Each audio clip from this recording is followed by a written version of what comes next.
Eropa memang gudangnya tim sepak bola terkuat di dunia. Sejumlah negara punya skuad timnas yang begitu mumpuni dan mereka punya kedalaman skuad di posisi tertentu. Bahkan dalam satu posisi mereka bisa punya 4 pemain hebat sekaligus. Cetak gol akan mengulas timnas yang berlebihan pemain di posisi tertentu.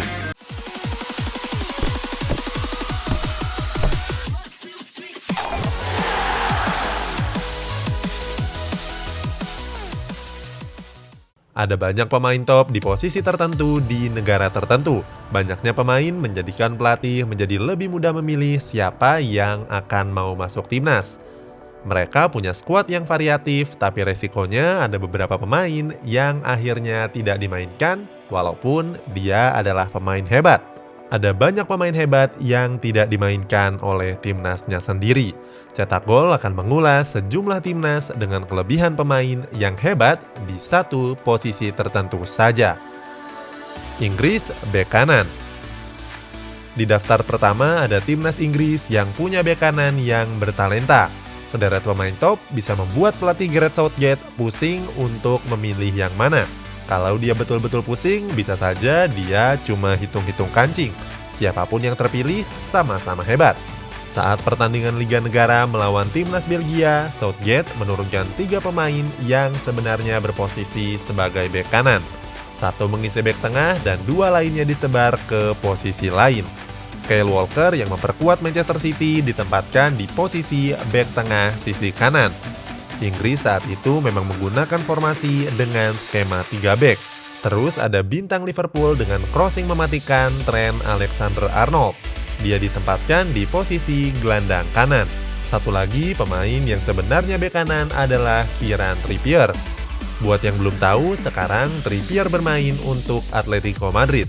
Southgate memainkannya sebagai gelandang kiri. Bek kanan Inggris sebenarnya bukan cuma mereka bertiga saja. Di kursi cadangan masih ada bek kanan top lain termasuk Reece James di Chelsea, Max Aaron di Norwich City, dan James Austin di Leicester City. Satu lagi adalah Aaron Wan-Bissaka yang nasibnya kurang jelas. Lahir di London, tapi kabarnya Wan-Bissaka lebih pilih untuk membela timnas Kongo aja. Tapi Wan-Bissaka belum pernah bermain di timnas senior Kongo ataupun timnas senior Inggris. Prancis, bek tengah. Bisa dibilang timnas Prancis adalah tim dengan kedalaman skuad yang terbaik saat ini. Mereka punya sederet pemain top di berbagai posisi. Namun yang paling menonjol adalah di posisi bek tengah. Pertama ada Rafael Varane yang tidak tergantikan di lini pertahanan Real Madrid. Berikutnya ada bek RB Leipzig, Dayot Upamecano yang mencuri perhatian. Terus ada tembok pertahanan Barcelona, Clement Lenglet. Lanjut ada Aymeric Laporte di Manchester City serta Kurt Zouma di Chelsea. Semuanya starter di klubnya masing-masing. Itu pun cetak gol belum menyebutkan semuanya.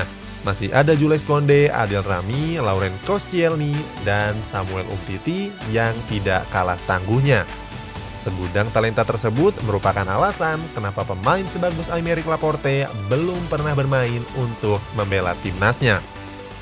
Brazil, pemain sayap. Sepanjang sejarah sepak bola, Brazil dikenal dengan gaya permainan khasnya yang dinamakan Jogo Bonito. Di era modern, para pemain sayap dituntut untuk punya kemampuan dribble dan kecepatan. Mereka ditugaskan untuk membangun serangan dari sisi sayap lapangan.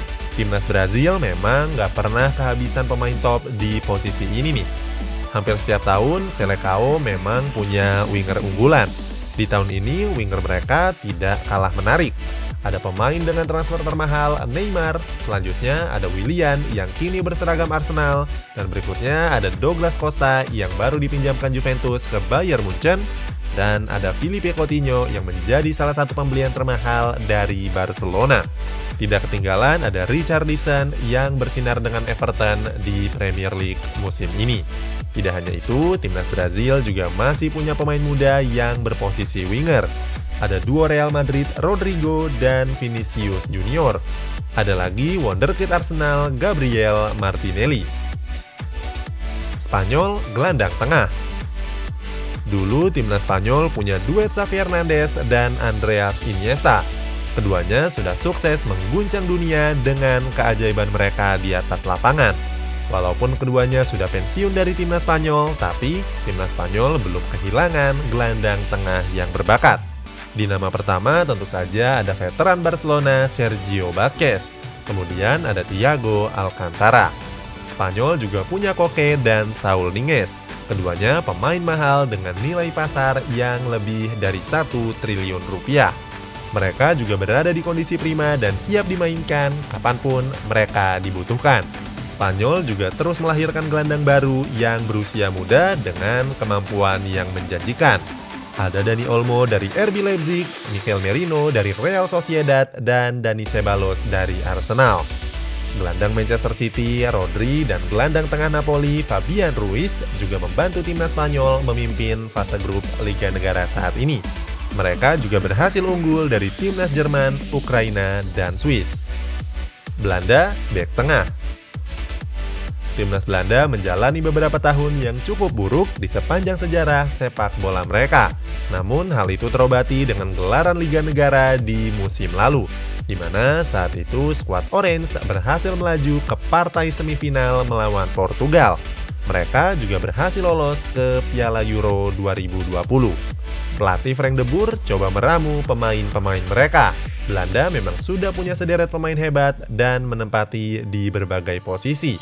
Tapi khusus untuk bek tengah, skuad kincir angin punya pemain-pemain yang meyakinkan. Belanda boleh berbangga diri karena mereka punya Virgil van Dijk. Ia sudah membawa The Reds menjuarai trofi Premier League dan Liga Champions. Van Dijk juga dipercaya mengenakan ban kapten untuk skuad Orange. Bek lainnya yang paling mungkin menemani Van Dijk adalah bintang muda Juventus Matthijs de Ligt. Selain itu, masih ada nama-nama lain seperti Nathan Ake di Manchester City, Stefan de Vrij di Inter Milan, terus ada Joel Veldman di Brighton, dan Daley Blind di Ajax Amsterdam. Semuanya bermain bagus di klubnya masing-masing. Jerman, kiper. Untuk Jerman sudah pernah kita bahas tentang kenapa mereka selalu punya kiper hebat di setiap masanya. Tonton videonya dengan judul Kenapa Jerman Selalu Punya Kiper Hebat di channel Cetak Gol IDN. Kiper utama mereka masih diberikan kepada Manuel Neuer. Meski sudah veteran, tapi refleks dan fokusnya masih sama sekali belum menurun. Dia adalah kapten dari Bayern Munchen maupun timnas Jerman. Terus ada juga kiper utama Barcelona, Ter Stegen. Kalau berdasarkan PES 2021, ratingnya sih nggak jauh beda dengan Manuel Neuer. Tinggal tunggu waktu saja, dia bakal menjadi kiper utamanya. Terus ada juga Leno yang bermain untuk Arsenal dan Kevin Trapp di Frankfurt. Kalau mereka semua nggak lahir di Jerman, mungkin semuanya sudah menjadi kiper utama timnas di negara lain. Argentina, striker. Negara ini juga sudah pernah kita bahas di video Cetak Gol sebelumnya. Mereka punya banyak striker yang berkualitas top dunia. Ada Sergio Aguero di Manchester City, Paulo Dybala di Juventus, Lionel Messi di Barcelona, Lautaro Martinez di Inter Milan, Papu Gomez di Atalanta, sampai Lucas Ocampos di Sevilla. Tonton video Cetak Gol tentang kenapa Argentina selalu punya striker hebat di video berikutnya. Itulah sejumlah timnas yang kekuatannya menumpuk di satu posisi. Jadi hebat saja masih belum cukup, harus luar biasa. Mereka kesulitan menembus skuad utama karena punya banyak pemain hebat di posisi yang sama. Menurutmu siapa lagi pemain yang hebat tapi tidak masuk timnas? Coba tuliskan komentarmu di kolom komentar yang ada di bawah.